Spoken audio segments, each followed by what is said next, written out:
Welcome to my channel. I'm Gary Wiryawan, and today I want to share a quick reaction video to the new Panasonic Lumix S9 from the perspective of a Micro Four Thirds user. Intro.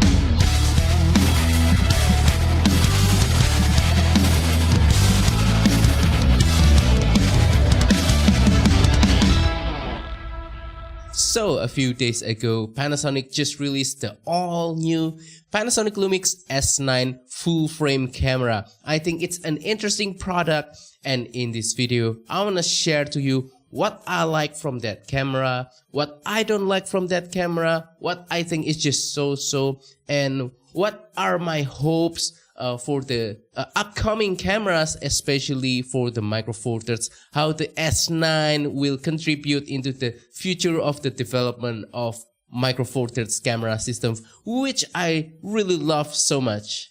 Anyway, from my own understanding, I think the Panasonic Lumix S9 is a small, compact, full-frame mirrorless camera that is aimed more towards photographers, or filmmakers or content creators who are active in social media or that kind of environment, not really aimed towards professional photographer or filmmaker, more towards people who are like influencer, that kind of stuff. I think that is what the S9 is from my understanding. Anyway, after hearing the description of the Panasonic Lumix S9, you might be thinking that I may be in the right market group for the Panasonic Lumix S9.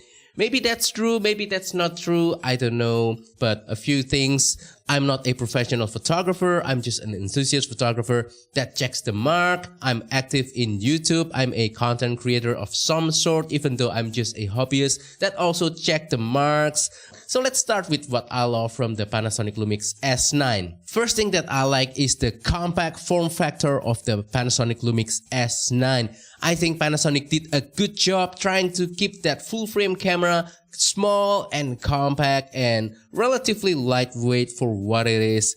I think it's a really nice thing to have, because nowadays cameras are trying to be big and bulky and heavy and professional, like a faux DSLR. So yeah, that's a very refreshing thing to have, and something that I really like from the S9. What I also like from the S9 is the fully articulating screen. I think for many people this is much more beneficial than just the tilting up and down kind of screen that we used to have. Many people will argue that fully articulating screen is not useful and not stealthy, especially for street photography. But from my own experience, I think it's really handy, especially if you're shooting a lot of different kinds of photography genres. If you're doing vertical landscape, it's really helpful to be able to articulate the screen and make it easier for you to compose in vertical orientation. Another thing that I love from the S9 is the audio jack. Being able to use external microphone for recording video, I think it's very essential these days, because you want to have much better audio compared to the built-in microphone of the camera. So yeah, I love that as well. Also, Panasonic includes lots of great things from the current generation of Lumix cameras into the Panasonic Lumix S9, especially the great autofocus, the great image quality, and also the excellent in-body image stabilizer, which I think is really important for a camera like this. Now let's move on with some things that I don't really like, but I also don't really hate. So just some things that are meh from the Panasonic Lumix S9. First is that there's no viewfinder on the S9. I'm personally not bothered with that. I'm okay with no viewfinder as long as the camera is not too expensive. I have plenty of cameras without viewfinder, and I'm okay with that. I have some cameras with viewfinder that I rarely use, and I'm also okay with that. So no viewfinder for me is not really a big deal. Next thing, connectivity. I don't really love it, I don't really hate it, but basically Panasonic claims that it's now easier to transfer files from the S9 to your smartphone, and that's a good thing. I mean, sometimes I use the a Wi-Fi functions on my Panasonic Lumix cameras to transfer some raw files, raw photos from the camera to my phone so that I can edit them using Adobe Lightroom Mobile. And it's not something that, is really important in my opinion, but it's just nice to have. Next thing is the LUT concept. You'll be able to create LUT and apply them directly on your video footage. Basically, LUT is like filters to enhance the looks of your video footage, and it applies mostly to video footages. I'm not really, a big fan of using LUT anyway, but I think it's nice to have. Also, Panasonic will come with the LUT application so that you can create your own LUT preset in your mobile phone and transfer them into the Lumix S9. Yeah, great to have, but not really that important in my opinion as well. Now let's move on to things that I don't really like from the S9, and right away I can say that I don't like the manual control of that camera. I think it's very limiting. There's just a few like command dials that you can use to change settings like aperture, shutter speed. So the situation is very similar to my Lumix GX85. And also the grip is not good in my opinion. There's no grip. Again, very similar to my GX850. It also doesn't have a grip. So it's quite difficult to handle your camera. And what makes it worse is that it's a much larger camera compared to the GX850. So I think it's not going to be comfortable at all in my opinion. So on the S9, there's like a dedicated cold shoe, but it doesn't have any connection in there, so it's not a true hot shoe. You can only use it to attach like external microphone or things like that, but it's not compatible for flash photography. I really need that because I do flash photography frequently, and especially for like group photos, because it really helps, especially when you are indoor in a very bad lighting. So the omission of the hot shoe, I think it's a big deal for me. Also, there's no full mechanical shutter option available on the S9. That's also a big deal for me.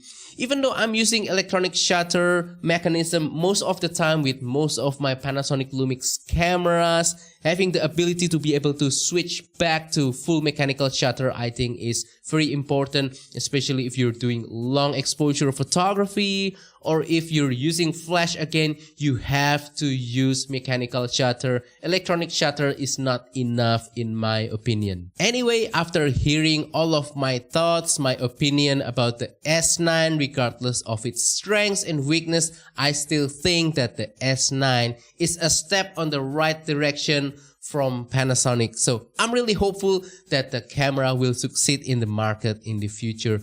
But anyway, I still want the perfect version of S9 in a micro four thirds format. I want it to be in micro four thirds because primarily I'm a micro four thirds shooter. I know that with micro four thirds, you can reduce the body size even smaller, make it more compact, make it even more perfect for travel, if that makes sense. And yeah, what I want from the S9 for micro four thirds in the future is something like this. Keep the form factor small and compact, don't make it larger than necessary, but add the manual controls and grip so that it's much better to shoot in manual and to handle the camera without feeling fatigue. Keep the articulating screen, don't take it away. EVF, I'm not quite sure. Some of you might want EVF. I'm okay with no EVF. But what's important is try to add new interesting features into this new micro four thirds camera. You have the face detect autofocus, put it in there. Don't take out the in-body stabilizer, keep it in there. Use a new micro four thirds sensor with slightly larger megapixel. Not that it matters, I'm happy with 16 or 20 megapixel anyway. Don't take out the audio jack, but more importantly, add back the hot shoe, a fully functional hot shoe, and also mechanical shutter so that we are not limited to electronic shutter only. And right there, we'll have our perfect version of the S9 for micro four thirds. Just to keep it very simple, Panasonic, if you are listening to this, take your GX9 or GX85, put a microphone jack on here, make the screen fully articulating, put a new sensor in there, the newer sensor from the G9 Mark II, and also put the face detect autofocus.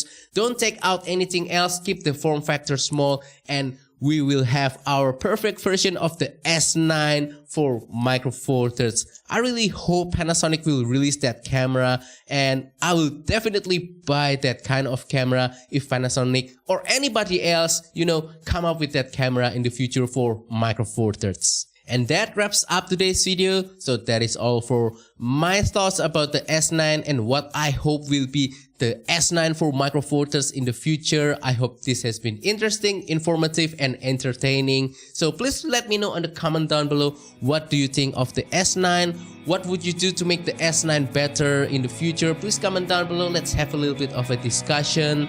And also don't forget to support my channel by liking this video, sharing this video, subscribing to my channel down below. If you want to support my channel even further, consider using the affiliate links on the description below, or make a small donation to my channel using the super thanks button.